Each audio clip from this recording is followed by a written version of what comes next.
Halo guys, lu pernah gak sih ngerasa kalau yang namanya dunia investasi itu ribet banget, sulit banget? Padahal ya sebenarnya ada begitu banyak loh prinsip investasi yang lu bisa ambil pelajarannya dari hal-hal yang terjadi di sekitar kalian. Mulai dari kenapa ya harga rumah mahal di daerah tertentu? Kenapa ya ada beberapa negara itu rakyatnya kaya raya sejahtera padahal mereka itu miskin sumber daya alam? Terus dalam konteks manusia, kok ada ya karyawan orang yang pendapatannya itu bisa naik terus, sementara karyawan lain di perusahaan yang sama malah stagnan aja. Nah inilah pentingnya guys buat kalian ya jadi investor, karena semua orang itu wajib punya mindset investor. Dan kalau kamu bisa memahami ya 5 prinsip dasar investor sejati, kamu meskipun ya nggak langsung otomatis jadi orang kaya, enggak. Tapi kalau kamu ya bisa paham tentang 5 prinsip dasar investasi ini, gua garansi ya lu makin sulit dikadalin, lu makin sulit dipengaruhi, lu makin sulit dibohongin sama janji-janji politik, sama propaganda marketing produk-produk yang ada di iklan-iklan TV. Dan ujung-ujungnya lu jadi bisa lolos nih dari jebakan-jebakan finansial, jebakan-jebakan investasi yang buruk yang tersebar di luar sana guys. So apa sih 5 ilmu dasar tentang investasi? Yang pertama adalah investor itu juga manusia. Punya rasa, punya hati guys. Artinya ketika lu berinvestasi, lu harus bisa mempelajari dan memahami human nature. Jangan kayak pemerintah di negara bagian Maryland di Amerika Serikat. Mereka melihat anggaran mereka itu makin lama makin nyungsep. Benerin jalan butuh duit, benerin trotoar butuh duit, bayar gaji guru-guru di sekolah butuh duit. Anggaran mereka defisit guys. Negara bagian Maryland di Amerika Serikat. So apa yang dilakukan? Di tahun 2008 mereka lihat kalau gitu kita harus naikin pajak. Kita naikin pajak lah khusus buat orang-orang kaya yang ada di negara bagian Maryland. Karena mereka pasti cinta sama negara bagian kita. Mereka pasti pengen ikut bela negara. Jadi mereka pasti setuju untuk bayar pajak lebih mahal. Brilian ini memang anggota DPR di sana nih. Kenapa? Karena begitu akhirnya mereka bikin peraturan baru tentang pajak khusus orang kaya di Maryland, apa yang terjadi? Ternyata defisit keuangan di negara bagian Maryland tambah lebar guys. Ekonomi mereka tambah nyungsep. Kok bisa? Ya simple, karena mereka nggak paham mindset manusia. Mereka membuat kebijakan tanpa mempelajari manusia itu seperti apa. Nah dunia investasi juga sama guys. Banyak orang berpikir mayoritas orang itu baik. Kalau lu melakukan hal yang baik, niatnya baik pasti hasilnya baik. Enggak. Contohnya kayak pemerintah Maryland itu. Mereka berpikir banyak miliarder, triliuner orang kaya di sana pasti setuju duitnya diambil sama pemerintah buat memperbaiki negara mereka. Faktanya tidak. Karena ujung-ujungnya justru defisit mereka makin melebar. Karena banyak orang kaya malah kabur dari Maryland. Ribuan orang-orang di sana pindah ke negara bagian yang pajaknya lebih kecil. Ujung-ujungnya penerimaan pajak di Maryland malah anjlok, malah turun. Malah banyak guru-guru yang dipecat, pemadam kebakaran yang dipecat, jalan-jalan yang bolong karena penghasilan negara bagian mereka tambah nyungsep. Tadinya mereka kira, wah lu kan lahir di Maryland, pasti cinta dong sama Maryland. Kagak, enggak. Dan ini yang harus dipelajari oleh investor yang handal. Mempelajari apa? Ilmu tentang manusia. Bukan cuma tentang angka-angka di laporan keuangan, enggak. Lu harus mempelajari ilmu tentang manusia. Karena lu dunia investasi. Lu harus tahu investor itu seperti apa. Yang menjalankan perusahaan juga manusia. Direksi itu seperti apa. Lo harus mau pelajari human behavior itu seperti apa guys.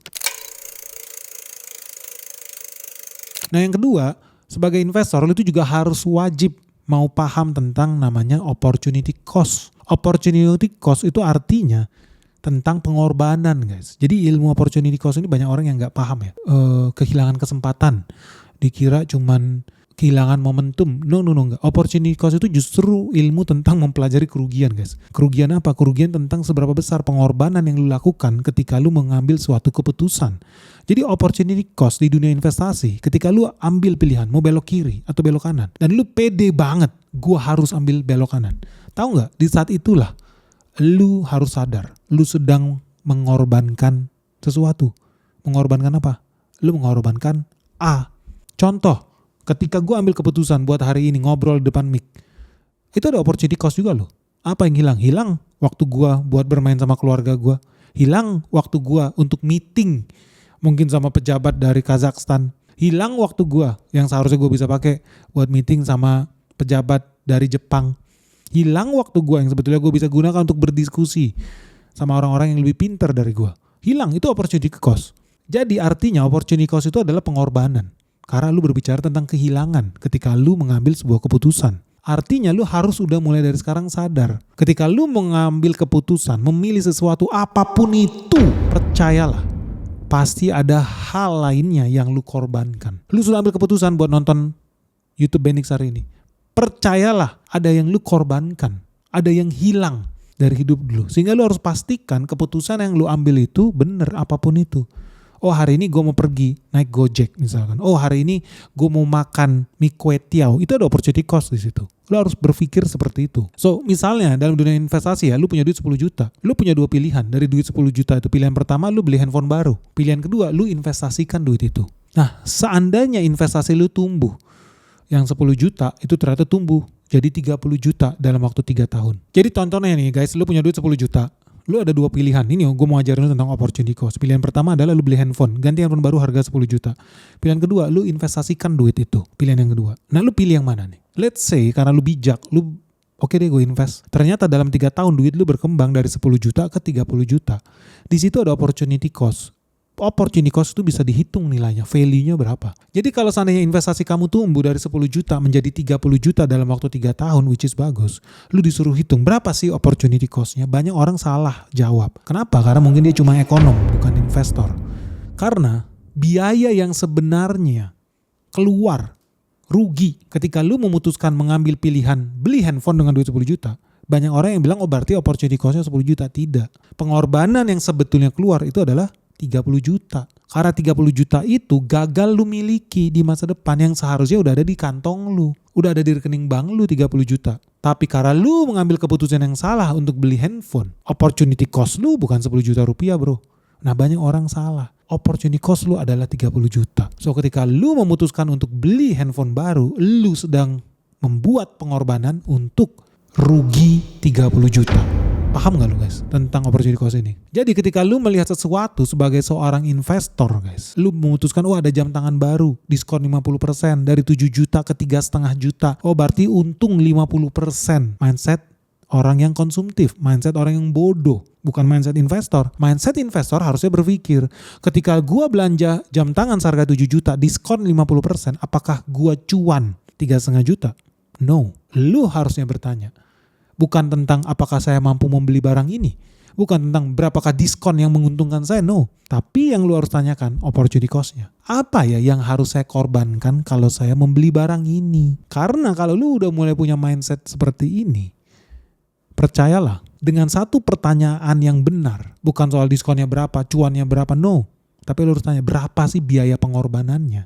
Karena duit yang sama mungkin lu bisa belikan emas, mungkin lu bisa belikan saham, mungkin bisa lu depositokan. Dengan mulai melatih diri lu untuk punya pertanyaan seorang investor seperti ini guys. Percaya nggak? Ini gua garansi bakal mengubah kondisi finansial lu, kondisi ekonomi lu dalam jangka panjang. Asal lu konsisten lakukan itu dari sekarang. Masih ingat gak gue pernah sharing sama lu? Gue dulu punya mantan karyawan, gaji belasan juta, bahkan sampai akhirnya naik jadi puluhan juta, tapi ternyata ujung-ujungnya habis aja gak jelas. Setiap gajian selalu bilang sama gue, Ben ikut gue yuk, gue mau pergi ke Grand Indonesia, lagi ada promo jam tangan fosil, diskon 30%.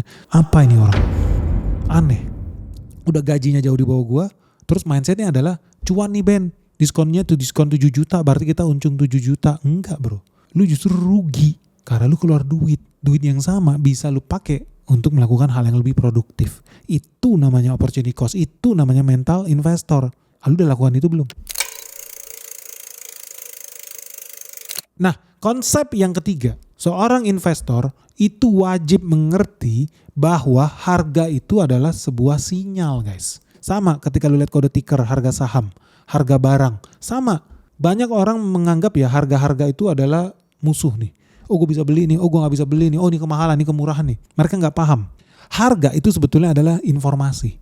Harga itu fungsinya memberitahu kita apakah suatu barang, suatu produk, suatu jasa, suatu saham itu sedang melimpah ruah supply-nya atau sedang langka. Jadi harga itu adalah sinyal. Nah banyak orang salah persepsi tentang ini. Jadi banyak orang ngaku-ngaku investor kerjanya apa, pelototin candlestick.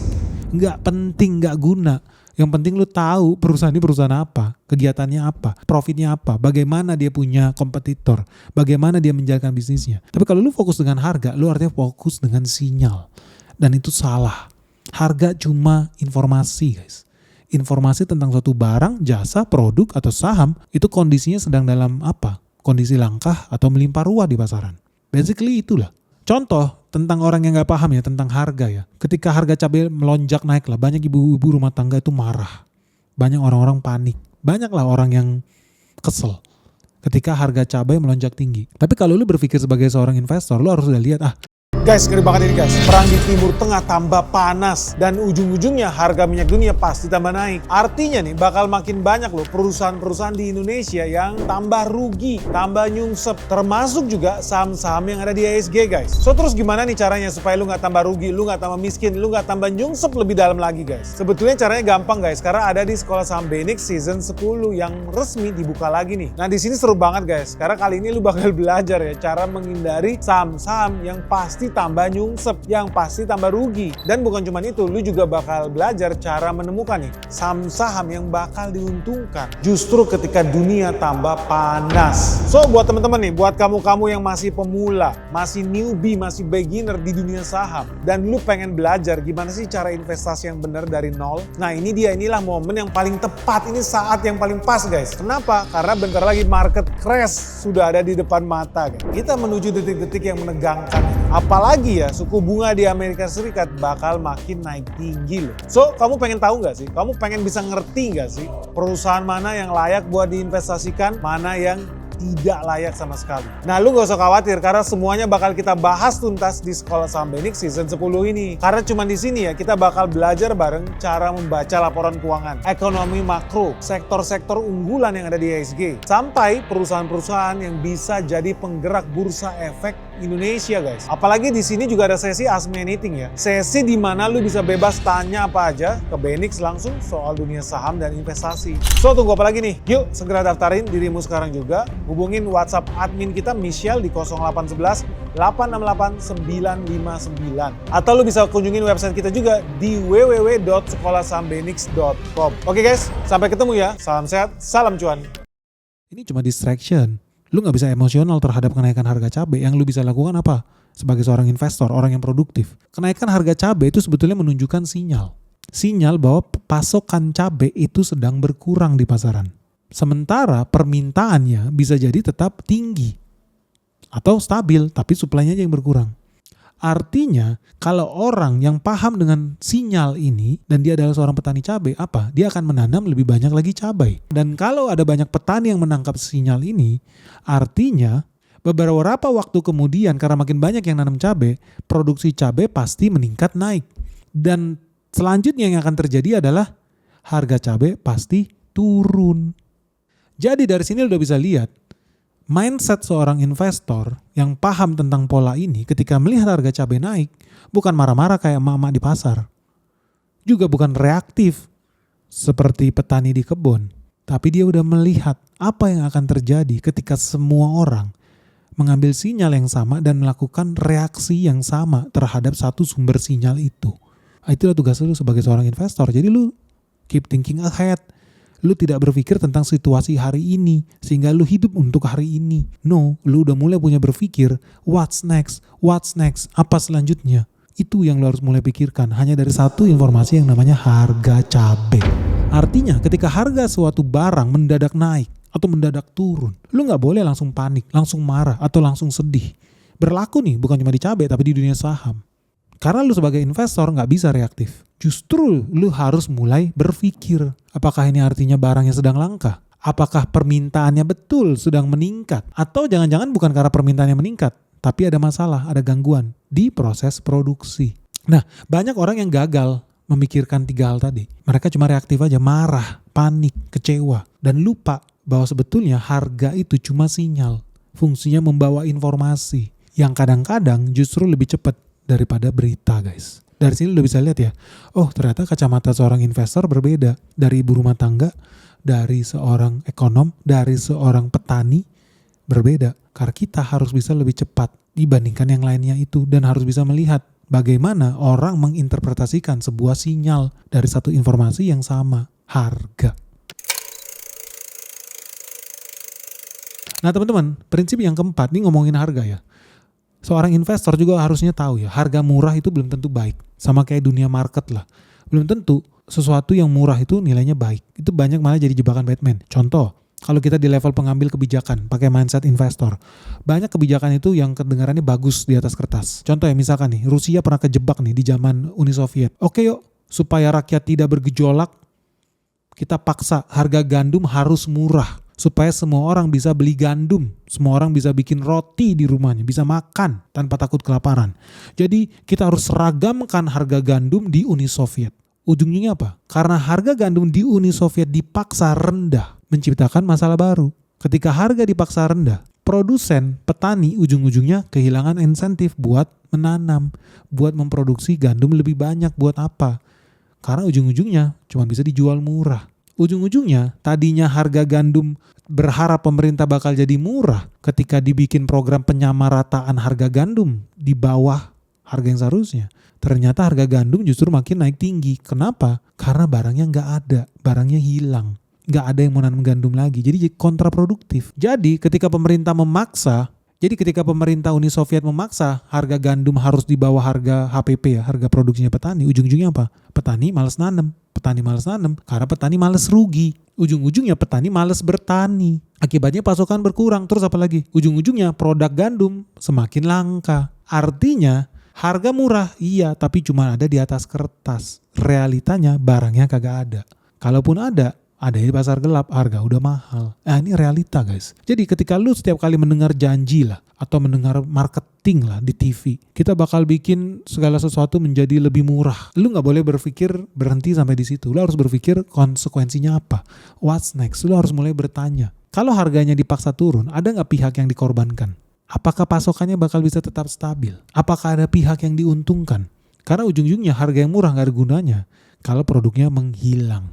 Nah inilah mindset seorang investor juga. Ketika lu melakukan analisis terhadap sebuah produk, barang, dan jasa, lu harus tahu, sama seperti saham. Banyak saham itu harganya murah, hari ini banyak yang diskon. Belum tentu itu hal yang baik guys. Bisa jadi justru malah jebakan Batman. Nah yang kelima nih buat teman-teman investor ya. Kenapa penting lu punya prinsip investasi yang sebetulnya sangat-sangat dasar. Banyak orang dunia investasi itu melihat cuman candlestick, pergerakan harga di layar kaca. Itu gak penting. Harusnya dia lihat apa? Value-nya. Value sebuah produk, value sebuah saham, value sebuah perusahaan. Itu yang namanya value investing. Sama seperti ketika lu bekerja lah misalkan sebagai profesional atau sebagai karyawan. Lu percaya gak? Banyak orang itu salah. Banyak orang berpikir gaji lu, pendapatan lu itu ditentukan oleh seberapa keras pekerjaan lu. Kerja keras itu bagus, iya. Tapi tahu gak? Yang sangat menentukan itu bukan seberapa keras pekerjaan lo, tapi nilai ekonomisnya seperti apa. Contoh, banyak orang yang berpikir makin keras kerja seseorang harusnya makin besar penghasilan dia. Tidak, karena sebetulnya kalau lu paham ya filosofi investasi ini, pendapatan seseorang biasanya ditentukan dari seberapa besar value yang dia bisa ciptakan buat orang lain. Jadi, lu harus jadikan diri lu makin valuable. Karena semakin berguna diri lu, semakin besar penghasilanmu. Jadi lu bayangin ya, ini ada dua orang nih. Orang pertama mampu menghasilkan omzet buat perusahaan lebih banyak 1 juta rupiah setiap harinya. Orang kedua mampu memberikan omzet untuk perusahaan 100 ribu lebih banyak setiap harinya. Menurut lu, siapa yang bakal dapat bonus lebih besar di akhir tahun? Orang yang bisa bawa 1 juta per hari, apa orang yang bisa bawa 100 ribu per hari? Lu jawab sendiri. Pasti orang yang pertama lah yang akan menerima bonus atau penghasilan lebih besar. Kenapa? Karena dia punya kontribusi lebih besar. Nah dari mindset ini berarti lu udah tahu ya. Ketika kemarin gue dengar ada orang yang komplain. Om Enix gaji gue udah gak naik-naik nih selama 3 tahun. Kenapa? Ya karena saya udah melakukan begini-begini, omset perusahaan udah sekian-sekian. Oke, hebat dong. Terus kontribusi lu apa? Lu bekerja di bidang apa? Oh saya ternyata di bagian yang ada berhubungan dengan operation. Gue tanya sama dia. Oke, gue tanya deh sama lu. Kalau hari ini lu tidak bekerja di perusahaan itu, menurut lu perusahaan lu bangkrut gak? Enggak sih Om Ben. Menurut lu omsetnya berkurang gak? Enggak sih Om Ben. So menurut lu bawa value apa buat perusahaan lu? Menurut lu pantas gak minta gaji 4 kali lipat lebih banyak? Value apa yang udah lu bawa? Lu nyambung gak? Maksud omongan gue. Dari sini gue mau bilang adalah, apapun yang lu lakukan sebagai mekanik, sebagai tukang jahit, sebagai petani, sebagai investor, sebagai banker, yang lu harus tanyakan sama diri lu adalah, sebetulnya lu udah memberikan value apa? Karena at the end of the day, yang akan divaluasi adalah orang yang bisa memberikan nilai.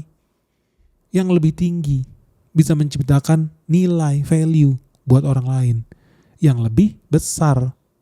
Dan itu yang lu harus, yang lebih bernilai. Jadi semakin bernilai lu, semakin valuable lu, semakin banyak value yang lu bisa tawarkan. Wajar kalau lu ujung-ujungnya bakal menerima kompensasi yang lebih besar. Tapi lu bayangkan kalau orang yang sama, melakukan hal yang sama, bekerja dengan durasi jam yang sama, menghasilkan output yang sama, produksi yang sama. Apa mungkin mereka berhak salah satunya mendapatkan penghasilan 10 kali lebih besar? Ya enggak.